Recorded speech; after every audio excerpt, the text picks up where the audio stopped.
সতর্ককারী। প্রিয় ভাইয়েরা, এই রমজানুল মুবারক মাসে অন্য আলোচনা করার সুযোগ নেই, কারণ রমজানুল মুবারক মাস হচ্ছে 12টি মাস থেকে উত্তম। আর রমজানুল মুবারক মাসে এমন আমল রয়েছে যেগুলো বিষয়ে আলোচনা না করে অন্য বিষয়ে আলোচনা করা ঠিক না।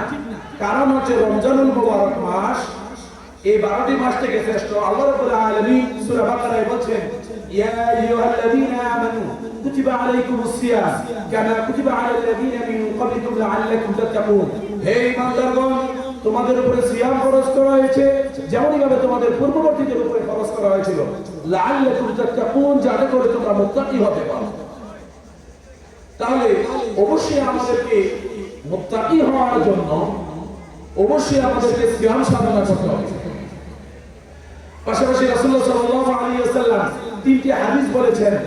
3টি হাদিসের কথা একই, যেমন রাসূলুল্লাহ সাল্লাল্লাহু আলাইহি ওয়াসাল্লাম বলেন, মান সামা রমাদানা ঈমানান ওয়া ইহতিসাবান গুফিরা লাহু মা তাকদ্দামা মিন যামবি।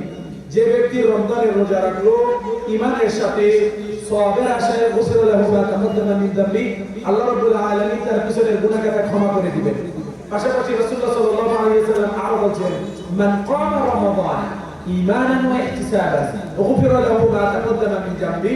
যে ব্যক্তি রমজানুল মুবারক মাসের সালাতুত তারাবি আদায় করবে, আল্লাহ রাব্বুল আলামিন সে যদি ঈমানের সাথে ও সওয়াবের আশায় এটা করে, তাহলে আল্লাহ রাব্বুল আলামিন তার পিছনের গুনাহকে ক্ষমা করে দিবেন।